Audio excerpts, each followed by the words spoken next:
I'm very tired.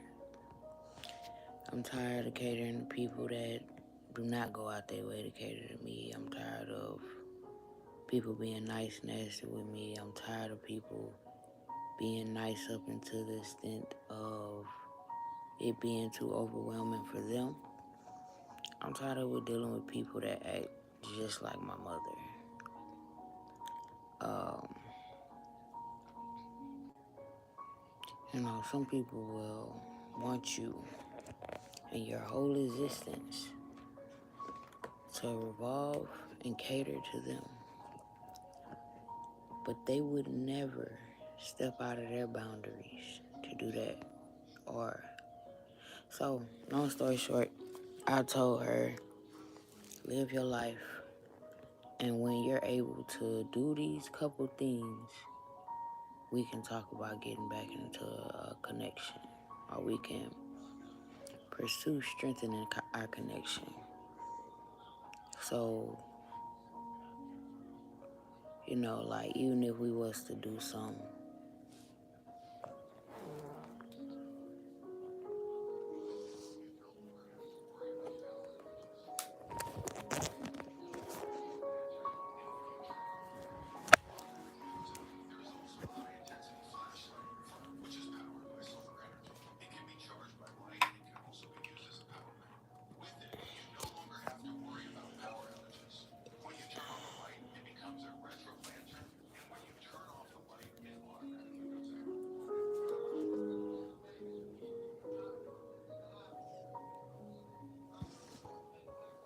I'm going to get this out and it's not going to take long.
So, I don't know exactly what I was saying because, of course, my mom's energy threw me off a little bit. So, I kind of been learning to give people grace that don't realize the pain they inflict on me. But, over the years, I've also learned to be like, fuck that. Because these people, they give me grace, but it's still to people. It's still under energy that's not really doing anything for me or that can't do anything for me. Just like the things my mom do for me, other people could too. But the things that is specific that my mom kind of could do for me that nobody else could do, she doesn't work that hard in doing. And that's my problem with my baby mama. So, with her living situation, which everybody knows, just New Year's Eve, she was posting being with her boyfriend out and about celebrating New Year's. Live video. Wasn't no live streamer, anything until she met me. But I digress.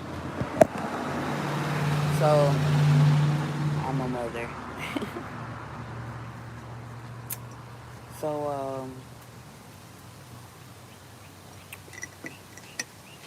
by the way, we originally broke up because of my abuse.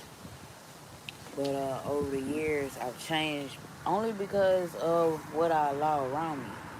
Now, I've also realized if we were to get back around each other without healing some of my problems, like from having a mediator, as in a therapist, that I would just continue to inflict pain on her in some type of way, because not even like to mention that she's inflicted pain on me. So like literally being with her is trauma, and vice versa. I'm sure being around me can bring a lot of trauma. That's why we're not on the phone right now. So, you know,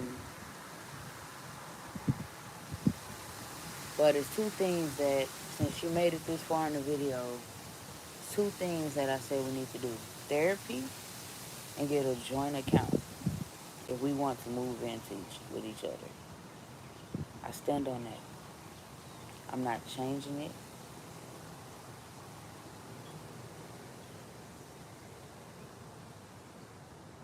And she has to move, of course, has to get away from him and heal. It's not that deep, bro. Like, it's like, and then you keep getting these people that fairly treat you the same way because of how you treat them and what you're attracted to. You get with people that spoil you, do this, do that, and the third. But then when they can't spoil you, this, that, and the third, you want to find the next person, this, that, and the third, that you have genuine love for, this, that, and the third. Well, I need three things. I need single. I need you to be single. I need therapy sessions. And I need a joint account. Or else I'm not investing any more of my time, my energy, which is my time, or my money, which is my time and my energy. I don't feel like that's too much to ask, especially because she agreed. But um, through manipulation, I've been manipulated to just deal with whatever she's given. And some people would say, "Oh, this person a bitch because they go to the internet." Just like her, just like the dude that she's with, we've all come to the internet because, and everybody that I know, damn near, we all have made a post on the internet because we have nobody else to tell. We're all communicative beings. So when the next motherfucker do it, it's something wrong with it. But when you do it, you had nowhere else to go. Had nobody else to turn to. For example, I'm doing this video right now. I can't tell y'all the stuff that he's done because I don't watch his page or whatever. But I can tell you when we was together last time, living together last time, I was selling cigarettes. I wasn't smoking the cigarettes that I was selling.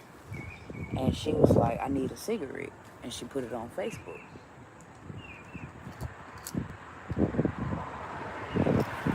So it's like, people don't understand why I smoke cigarettes. It's peace. It's a coping mechanism to influence peace within me. It's like the Indians smoking a peace pipe. It's not that deep. The richest of the richest, the poorest of the poorest people smoke. It's actually should be more of a more understanding thing than not. I stopped drinking and smoking marijuana, but for some reason, I always appreciate a good cigarette. And I never smoke a whole cigarette. The only time I smoke a whole cigarette is when I'm just probably stressed and not paying attention. Or when I have a drink, or Or, when I'm talking to somebody and just probably not paying attention. But usually, you're going to see me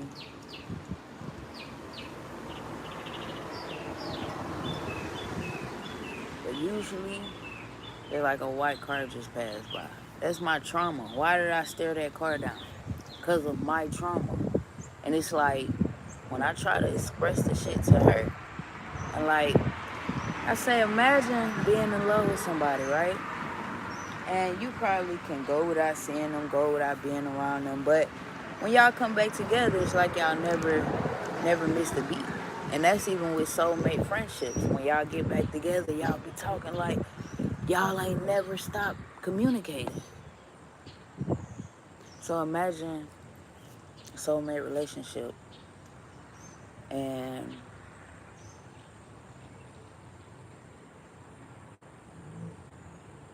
once y'all start back talking, you start feeling all the stuff and feeling all the trauma that you felt before. And to make it worse, they go home to somebody that's helping them inflict the trauma upon you. They done it before, and you're still going through it. So imagine trying to coexist with this person and still, just coexist with them, and they still going through their bullshit, you going through your bullshit. You get my drift. Don't, no matter what the bullshit is. I communicate with other friends, as in like friends I grew up with, and people on the social media platforms that I made friends with. But I don't talk to but one woman at a time when I do.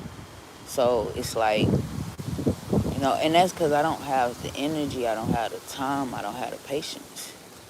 So imagine dealing with that, trying to coexist with that. But only one person is really in a position where they care to understand and just keep that going. Like, care to apologize, like me, I care to apologize no matter how many times, it has to be done. My ego not that big, because like we all got an ego. So what is it? What do I gain? I could gain nothing from just flexing it unnecessarily. So, I mean, stuff like this is very important, and I feel like a lot of people really don't pay attention to, like,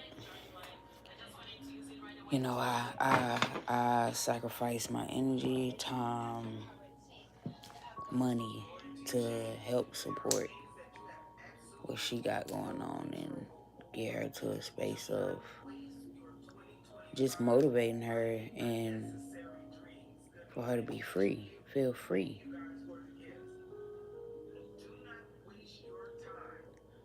I don't get the same. I don't get the same in response. And it don't, like, when I sit and think about it deeply and meditate on it and just think about how, like, I'm affected by it. Yeah, it hurt. But it's like,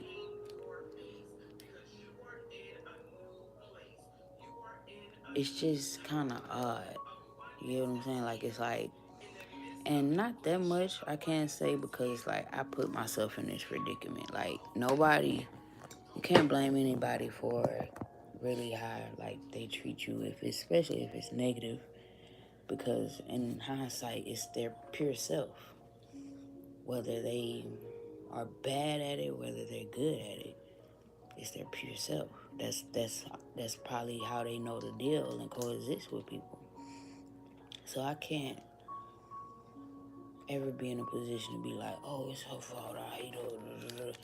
Yeah, I probably get that way after we get into an argument or something, but it's like, I never go to people to argue. I never approach somebody with the intentions to argue. But it's like, once I tell the truth or speak some type of light into a situation or just basically tell the truth, I'm always hit with the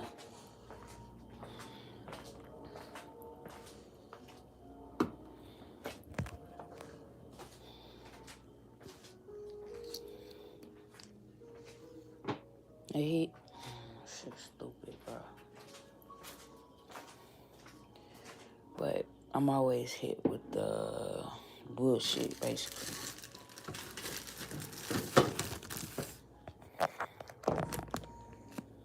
So, you just gotta, like, learn to, like, how to deal with people, what to do, and how to handle it. Like, the best way to handle it is let God handle it. Don't handle it. Like, it's not your battle. Like, it's like, if somebody is operating in a toxic energy, your best bet is to get away from them. If you can't get away from them, your best bet is to learn how to become a possum. And I say that wisely because I kept getting the possum omen one year. Kept getting it. Even this year, it keeps coming up in my spirit. Last year, it kept coming up in my spirit. But all in all, like, the only time I turn up is when I'm with my kids. So I don't give a fuck. But what the possum moment is the possum is good for a lot of things, but all you know the possum for is playing dead. The possum clean up the bullshit in the yard like a dead animal. They eat that. They eat the trash. They eat. It's kind of like a little goat that's in this, in the woods, in the cities. It's like they clean up all the bullshit that's the scraps or the dead animals or whatever, however you want to see it. You dig what I'm saying? So it's good to understand that they're very important and their mission is needed in this ecosystem. But they play dead. They stay to themselves. They don't bother nobody. But if you fuck with them, I don't know what happened, because they freak me out. So I ain't never seen nobody fuck with a possum and see what happened. I don't fucking know. I'm not fucking with a possum, nigga. I'm not fucking with no possum, nigga. I'm not fucking with no possum, nigga. I don't know what they do when you fuck with them. Honestly, I don't fucking know. But look up the spiritual meaning for a possum. It will bless you. It will, like, if you're in a living situation where you feel like you can't get away from toxic energy, look up possum omen, and that will always help you. It will heal you. It will make you feel like, okay. You know what I'm saying? So it's just like, okay. All right. Tell her to call me when she ready. All right. Bye-bye.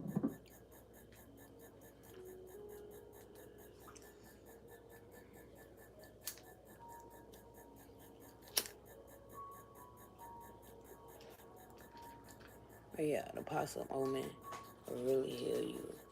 It'll make you, it'll bless anybody that's going through a similar situation. They feel like they're around a lot of toxic energy, or just like, see, in the possum situation, the humans would be the toxic ones. The animals that prey on them will be the toxic ones. But in, a human situation, it may be whatever that could be toxic. You have to learn how to, it's like, they also call it adulting.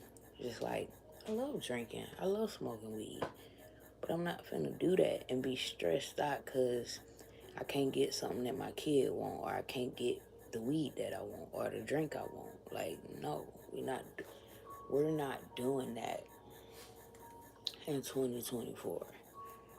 You know what I'm saying?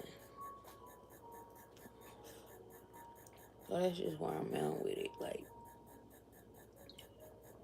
not better than nobody, but I am better because of how I carry myself and how I've grown within the years. just like people would look at me and think I've changed and this, that, and the third. No, I'll tell y'all how domestic violence happens.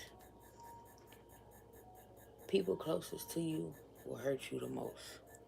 So that's why people that you never see be violent end up in domestic situations, because the people that's close to them have triggered them, have pulled out a demonic energy or a toxic energy. And that's how domestic situations occur. So, you can't always point blame, but you can point the blame, because some people need therapy, some people need life coaches, some people need spiritual healers. Some people may need a pastor. Some people may need a prophet. Some people may need somebody that can cast out demons, an exorcist. Like, there's many ways to cure anger. There's many ways to cure violence. You deal what I'm saying? So, even fear. A lot of people that's dealing with trauma, it's like fight or flight energy. So it's like it's based in fear. There's nothing that a person that's close to them can really help them with. All they could do is heal. All they could do is talk to people. Because talking to people it's called unpacking. So when you talk to people, it helps you. When people give good advice, good feedback, that helps. What a therapist is there to do is to mediate your thoughts, mediate your thought patterns, mediate your behavior. I think the word is mediate, to basically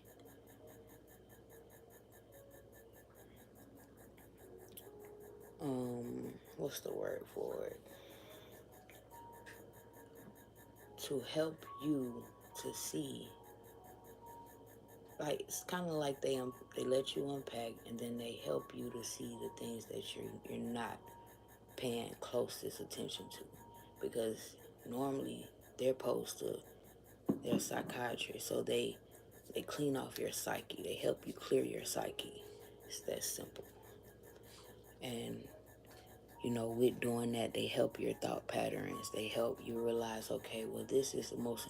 You see what you just said? This is the most important thing about what you just said. How do you feel today? You feel good? Okay. Well, what's making you feel good? You get what I'm saying? So that's what a therapist does. You know what I'm saying? Like, it's like it's just a mental doctor. It's that deep. Like, so, what a life coach does is strengthen you, help push you in the areas that you're already doing good in, help uplift you from the areas that you're not doing good in. You know what I'm saying?